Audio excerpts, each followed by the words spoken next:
ಮಾತ್ರೇ ನಮಃ. ಓಂ ಪಿತ್ರೇ ನಮಃ. ಓಂ ಮಾತೃಭ್ಯೋ ನಮಃ. ಪಿತೃಭ್ಯೋ ನಮಃ. ಗುರುಭ್ಯೋ ನಮಃ. ಆಚಾರ್ಯೇಭ್ಯೋ ನಮೋ ನಮಃ. ಓಂ ನಾಗಶಕ್ತಿ ವಿನಾಯಕಾಯ ನಮಃ. ಓಂ ಕುಲದೇವತಾಭ್ಯೋ ನಮೋ ನಮಃ. ನಮಸ್ತೆ ಮಿತ್ರರೇ. ತುಲಾರಾಶಿ ಸಂಜಾತರೆಲ್ಲರಿಗೂ ಕೂಡ ಈ ಒಂದು ಮಾಘ ಮಾಸಕ್ಕೆ ಆತ್ಮೀಯ ಸ್ವಾಗತ. ಮಾಘ ಮಾಸ ಜನವರಿ 30ರಿಂದ ಗ್ಯಾಗೋರಿಯನ್ ಕ್ಯಾಲೆಂಡರ್ ಪ್ರಕಾರವಾಗಿ ಫೆಬ್ರವರಿ 28ರವರೆಗೂ ಕೂಡ ತನ್ನ ವ್ಯಾಪ್ತಿಯನ್ನು ಹೊಂದಿದೆ. ವಿಶೇಷವಾಗಿ ಈ ಮಾಘ ಮಾಸ ಇದರಲ್ಲಿ ಈ ಒಂದು ಫೆಬ್ರವರಿ 12ರಂದು ಮಕರ ರಾಶಿಯನ್ನು ಪ್ರವೇಶ ಮಾಡಿದಂತಹ ರವಿಯು ಕುಂಭ ರಾಶಿಯನ್ನು ಪ್ರವೇಶ ಮಾಡ್ತಾ ಇದ್ದಾನೆ. ಕುಂಭಮೇಳ ಈಗಾಗಲೇ ನಡೀತಾ ಇದೆ.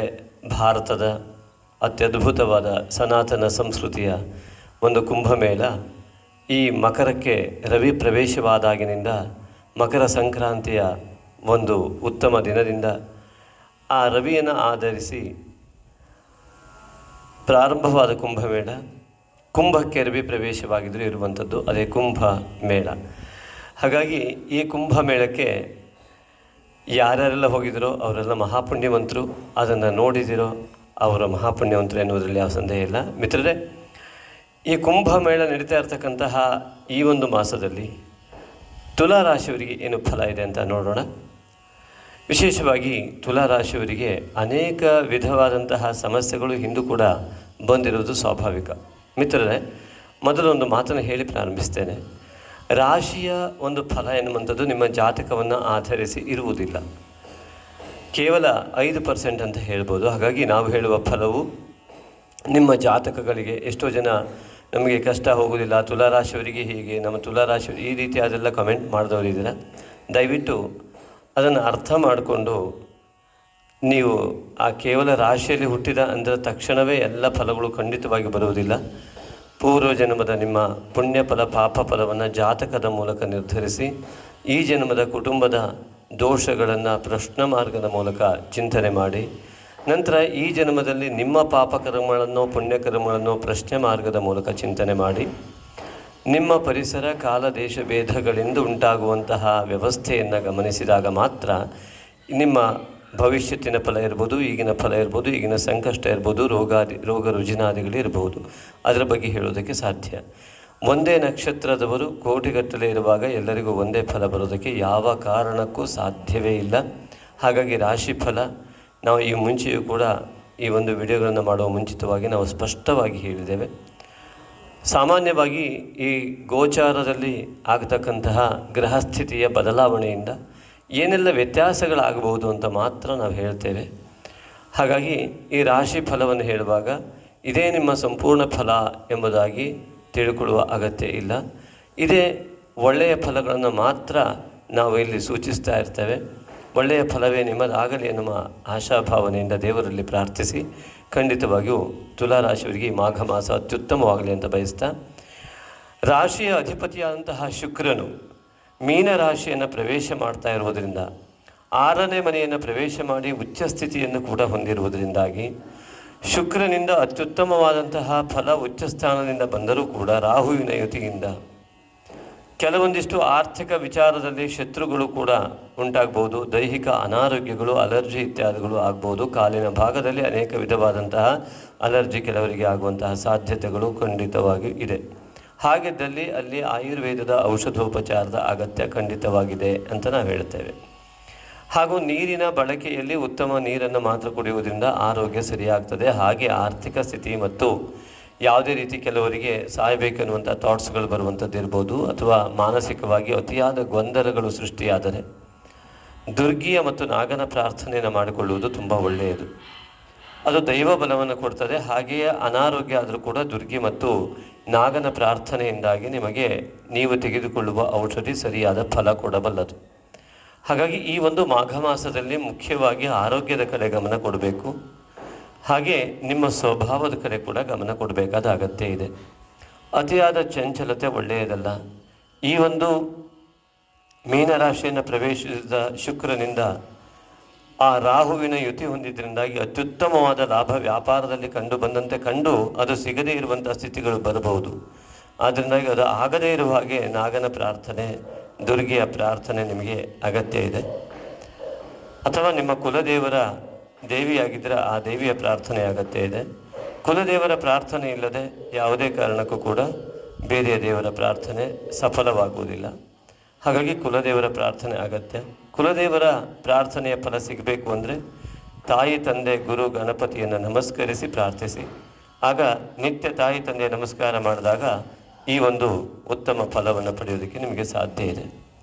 ಇನ್ನು ದ್ವಿತೀಯಾಧಿಪತಿಯಾದ ಕುಜನು ಕೂಡ ನೀಚತ್ವದಿಂದ ಸಪ್ತಮಾಧಿಪತಿಯೂ ಆಗಿರುವಂಥ ಕುಜ ಇವತ್ತು ಅಂದರೆ ಈ ಒಂದು ಮಾಘ ಮಾಸದಕ್ಕಿಂತ ಮುಂಚಿತವಾಗಿಯೇ ಈ ಮಾಘ ಮಾಸದಲ್ಲಿ ಮಿಥುನ ರಾಶಿಯಲ್ಲಿ ಭಾಗ್ಯದಲ್ಲಿ ಕಂಡು ಬರುವುದರಿಂದ ಕಾಗದ ಪತ್ರಗಳ ವಿಚಾರ, ಭೂ ವ್ಯವಹಾರಗಳು, ಸಹೋದರ ಕ್ಷೇತ್ರದಲ್ಲಿ ಅಸಹಕಾರಗಳು ಏನಾದರೂ ಇದ್ದರೆ ಅದು ಕೂಡ ನಿರ್ಮೂಲನೆಯಾಗಿ ಉತ್ತಮವಾದ ಫಲ ಲಭ್ಯವಾಗುವಂಥ ಕಾಲ ಎನ್ನುವುದರಲ್ಲಿ ಸಂದೇಹ ಇಲ್ಲ. ಕುಲದೇವತಾ ಆರಾಧನೆಯ ಫಲವೂ ಕೂಡ ಕುಜನು ಭಾಗ್ಯದಲ್ಲಿ ಬಂದಿದ್ದರಿಂದಾಗಿ ಕುಲದೇವರಲ್ಲಿ ಪ್ರಾರ್ಥಿಸಿದರೆ ನಿಮ್ಮ ಎಲ್ಲ ರೀತಿಯಾದಂತಹ ಕಾಗದ ಪತ್ರ ವ್ಯವಹಾರಾದಿಗಳಿಂದ ಹಿಡಿದು ಅನೇಕ ಸಮಸ್ಯೆಗಳು, ಕೌಟುಂಬಿಕ ಸಮಸ್ಯೆ, ಮಿತ್ರತ್ವದಲ್ಲಿ ಸಮಸ್ಯೆ, ಪಾರ್ಟ್ನರ್ ಸಮಸ್ಯೆ, ಹಾಗೆಯೇ ಹಣಕಾಸಿನ ಸಮಸ್ಯೆ ಇವೆಲ್ಲದಕ್ಕೂ ಕೂಡ ಕುಲದೇವರಲ್ಲಿ ಪ್ರಾರ್ಥಿಸಿಕೊಂಡಾಗ ಕುಜನ ಭಾಗ್ಯತ್ವದಿಂದಾಗಿ ಈಗ ಸುಲಭವಾದ ಪರಿಹಾರ ಕುಲದೇವರಿಂದ ಲಭ್ಯವಾಗಲಿದೆ. ತೃತೀಯಾಧಿಪತಿಯಾದ ಗುರು ಮತ್ತು ಷಷ್ಠಾಧಿಪತಿಯಾದ ಗುರು ಅಷ್ಟಮದಲ್ಲಿ ಇರುವುದರಿಂದಾಗಿ ನಿಮಗೆ ಸ್ವಾಭಾವಿಕವಾಗಿ ಈ ಒಂದು ಗುರುವಿನ ಬದಲಾವಣೆ ಆಗುವಲ್ಲಿವರೆಗೂ ಕೂಡ ಮಿಥುನ ರಾಶಿಯನ್ನು ಗುರು ಪ್ರವೇಶವಾಗುವಲ್ಲಿವರೆಗೂ ಕೂಡ ಅರ್ಥಾತ್ ಈ ಒಂದು ಸಂಪೂರ್ಣ ಮಾಸದಲ್ಲಿ ಗುರುಬಲಕ್ಕಾಗಿ ಗುರುವಿನ ಆರಾಧನೆ, ತಾಯಿ ತಂದೆಯ ನಮಸ್ಕಾರ ಖಂಡಿತವಾಗಿ ನಿಮಗೆ ಬೇಕಾಗಿದೆ. ಮಿತ್ರರೇ, ಚತುರ್ಥಾಧಿಪತಿಯಾದ ಶನಿ ಪಂಚಮದಲ್ಲಿ ಈ ಒಂದು ರವಿ ಯುತಿಯನ್ನು ಕೂಡ ಏಕಾದಶಾಧಿಪತಿಯಾದ ರವಿ ಯುತಿಯನ್ನು ಕೂಡ ಹೊಂದುತ್ತಾನೆ. ಅಹಂಕಾರ ರಾಹಿತ್ಯತೆ ಇರುವಂತಹ ನಿಸ್ವಾರ್ಥವಾಗಿರುವಂತಹ ತುಲಾರಾಶಿಯ ಸಂಜಾತರೆಲ್ಲರಿಗೂ ಕೂಡ ರವಿ ಶನಿ ಯುತಿಯು ಕೂಡ ಉತ್ತಮವಾದಂತಹ ಫಲವನ್ನು ಕೊಡಲಿಕ್ಕಿದೆ. ಮಕ್ಕಳ ವಿಚಾರದಲ್ಲಿ ಕೆಲವರಿಗೆ ಚಿಂತೆಯನ್ನು ತಂದುಕೊಡುವ ಸಾಧ್ಯತೆ ಇದೆ. ಪಿತೃವರ್ಗದ ಅನಾರೋಗ್ಯ ಇತ್ಯಾದಿಗಳು ಕಂಡುಬರುವ ಸಾಧ್ಯತೆ ಇದೆ. ಆದರೆ ಆ ಒಂದು ಉತ್ತಮವಾದ ಫಲ ಈಶ್ವರ ಆರಾಧನೆ ಮತ್ತು ಆಂಜನೇಯ ಆರಾಧನೆಯನ್ನು ಮಾಡುವುದರಿಂದ, ಈಶ್ವರ ಪ್ರಾರ್ಥನೆ, ಆಂಜನೇಯ ಪ್ರಾರ್ಥನೆಯಿಂದ ಅಂತಹ ಲಾಭಾಂಶಕ್ಕೆ ಬರುವ ಹೊಡೆತ ಇರ್ಬೋದು, ಪಿತೃವರ್ಗದ ದೋಷಗಳಿರ್ಬೋದು, ಅವೆಲ್ಲವೂ ಕೂಡ ಈ ಶನಿ ರವಿಯುತಿಯಿಂದ ಲಭ್ಯವಾಗುವ ಯೋಗ ಏನಿದೆ ಅದರಿಂದ ಮುಕ್ತರಾಗಿ ಉತ್ತಮ ಫಲವನ್ನು ಪಡೆಯೋದಕ್ಕೆ ಅವಕಾಶವನ್ನು ಉಂಟು ಮಾಡಿಕೊಡುತ್ತೆ. ಇನ್ನು 6ನೇ ಮನೆಯಲ್ಲಿ ಶುಕ್ರ ರಾಹು ಇರುವುದರಿಂದ ಒಂದು ಶತ್ರುಗಳ ಒಂದು ವಿಚಿತ್ರ ವರ್ತನೆ ಅಥವಾ ಸರಿಯಾಗಿದ್ದವರು ಕೂಡ ಇದ್ದಕ್ಕಿದ್ದ ಹಾಗೆ ಶತ್ರುಗಳಂತೆ ವರ್ತಿಸುವ ದಿನಗಳು, ಅದೇ ರೀತಿಯಾಗಿ ಆರ್ಥಿಕತೆಯಲ್ಲಿ ಆಗುವಂತಹ ಗೊಂದಲಗಳು. ಅದಕ್ಕಾಗಿ ಮೊದಲೇ ಹೇಳಿದಂತೆ ಈ ಒಂದು ದೇವಿ ದುರ್ಗಾ ಪರಮೇಶ್ವರಿಯ ಆರಾಧನೆ ಮತ್ತು ನಾಗ ಆರಾಧನೆ ಪ್ರಾರ್ಥನೆ ಅತಿ ಮುಖ್ಯವಾಗಿ ಬೇಕಾಗತ್ತೆ. ನಿಮ್ಮ ಜಾತಕದಲ್ಲಿ ಇರತಕ್ಕಂಥ ದಶಾಭುಕ್ತಿ ಇತ್ಯಾದಿಗಳನ್ನ ಸರಿಯಾಗಿ ಪರಿಶೀಲಿಸಿ ಪರಿಹಾರ ಹೇಳಬೇಕಾದ ಅನಿವಾರ್ಯತೆ ಇರುತ್ತೆ. ಸಪ್ತಮಾಧಿಪತಿಯಾದ ಕುಜ ಭಾಗ್ಯಕ್ಕೆ ಬಂದಿದ್ದರಿಂದ ವಿವಾಹ ಹೆಚ್ಚುಕರಿಗೆ ಅತ್ಯುತ್ತಮವಾದಂತಹ ಒಂದು ಸಮಯ ಇಲ್ಲಿ ಕೂಡಿ ಬಂದಂತೆ ಕಾಣ್ತಾ ಇದೆ. ಕುಜ ದೋಷಾದಿಗಳಿದ್ದಲ್ಲಿ ಅದರ ಪರಿಹಾರವೂ ಕೂಡ ಯೋಗ್ಯವಾಗಿ ಆಗುವಂಥ ಲಕ್ಷಣಗಳು ಕಂಡುಬರ್ತದೆ. ಅಷ್ಟಮಾಧಿಪತಿಯಾದ ಶುಕ್ರನು ರಾಹುವಿನ ಯುತಿ ಹೊಂದಿದ್ದರಿಂದಾಗಿ ನಿಮ್ಮ ಮನಸ್ಸಿನಲ್ಲಿ ಆಗುವ ಅನೇಕ ಗೊಂದಲಗಳಿಗೆ ದುರ್ಗಾ ಪರಮೇಶ್ವರಿಯ ಪ್ರಾರ್ಥನೆ ಅತ್ಯಂತ ಅನಿವಾರ್ಯವಾಗಿ ಕಂಡುಬರ್ತದೆ. ಭಾಗ್ಯಾಧಿಪತಿಯಾದ ಬುಧನು ಮಕರ, ಕುಂಭ ಮತ್ತು ಮೀನ ರಾಶಿಗಳಲ್ಲಿ 5 ಮತ್ತು 6ರಲ್ಲಿ ಸಂಚರಿಸುವುದರಿಂದ ಆಡುವ ಮಾತುಗಳಲ್ಲಿ ಸ್ವಲ್ಪ ಎಚ್ಚರಿಕೆ ಬೇಕು. ನಿರಂತರ ಕುಲದೇವತಾ ಪ್ರಾರ್ಥನೆ ಖಂಡಿತವಾಗಿ ಬೇಕು. ಆಗ ನಿಮ್ಮ ಮಾತುಗಳು, ನಿಮ್ಮ ಮನಸ್ಸಿನಲ್ಲಿದ್ದಂತಹ ಮಾತುಗಳು, ಆ ಯೋಚನೆಗಳು ಮಾತಾಗಿ ಪರಿವರ್ತಿಸಿ ಆ ಮಾತು ಯಶಸ್ಸನ್ನು ಕಾಣಲಿಕ್ಕೆ ಸಾಧ್ಯ ಉಂಟು. ಹಾಗೆ ದಶಮಾಧಿಪತಿ ಚಂದ್ರ ಆಗಿದ್ದು ದಶಮದಲ್ಲಿದ್ದ ಕುಜ ನೀಚನಿನ ಒಂದು ಬಿಡುಗಡೆಯಾಗಿ ವಕ್ರಭೂತನಾಗಿರ್ತಕ್ಕಂಥ ಕುಜನು ಮತ್ತೆ ಮಿಥುನ ರಾಶಿಯನ್ನು ಪ್ರವೇಶ ಮಾಡಿದ್ರಿಂದಾಗಿ ಈ ಮಿಥುನ ರಾಶಿಯನ್ನು ಪ್ರವೇಶ ಮಾಡಿದ್ದರ ಪರಿಣಾಮವಾಗಿ ನಿಮಗೆ ಆ ದಶಮದಲ್ಲಿ ಉದ್ಯೋಗಾದಿಗಳಲ್ಲಿ ಇರುವ ಗೊಂದಲಗಳು ಕೂಡ ನಿವಾರಣೆ ಆಗ್ತಾ ಇದೆ.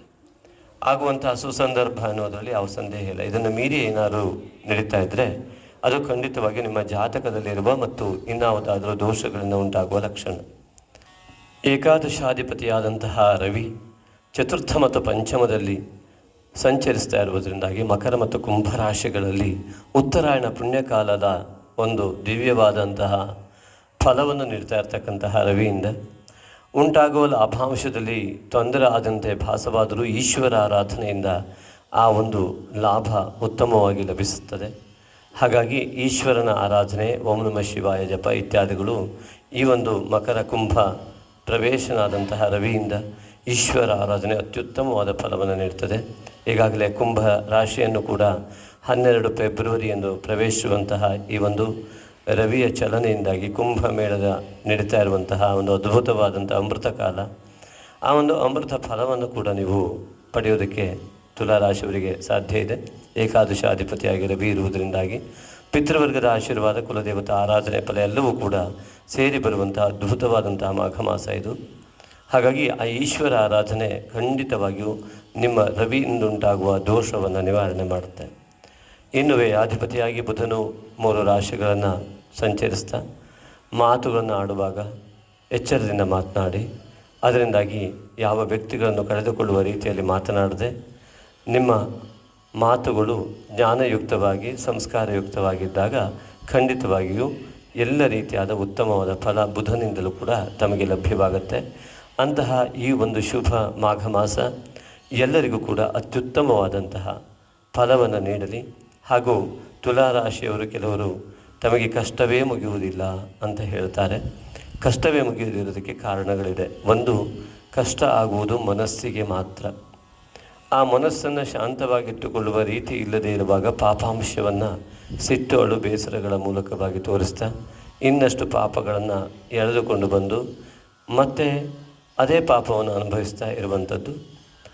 ಅದೇ ರೀತಿಯಾಗಿ ಯಾವುದೇ ಕಷ್ಟವನ್ನು ಬಂದರೂ ಕೂಡ ದೇವರಿಗೆ ಅರ್ಪಣೆ ಮಾಡುವಂತಹ ಮನೋಭಾವ ಬೆಳೆಯದೇ ಇದ್ದಲ್ಲಿ ಕಷ್ಟ ಯಾವತ್ತೂ ಕೂಡ ಅದು ಸಂಪೂರ್ಣವಾಗಿ ನಮ್ಮ ಹಿಂದೆಯೇ ಇರುತ್ತದೆ.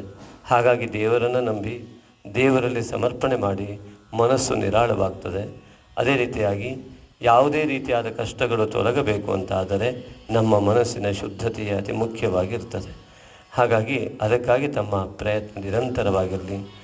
ಭಗವಂತ ತಮಗೆಲ್ಲರಿಗೂ ಐರಾರೋಗ್ಯ ಐಶ್ವರ್ಯವನ್ನು ಕೊಟ್ಟು ಸಮಸ್ತ ವಿಧವಾದ ಶುಭ ಫಲವನ್ನು ನೀಡಲಿ. ಲೋಕಾ ಸಮಸ್ತ ಸುಖಿನೋ ಭವಂತು.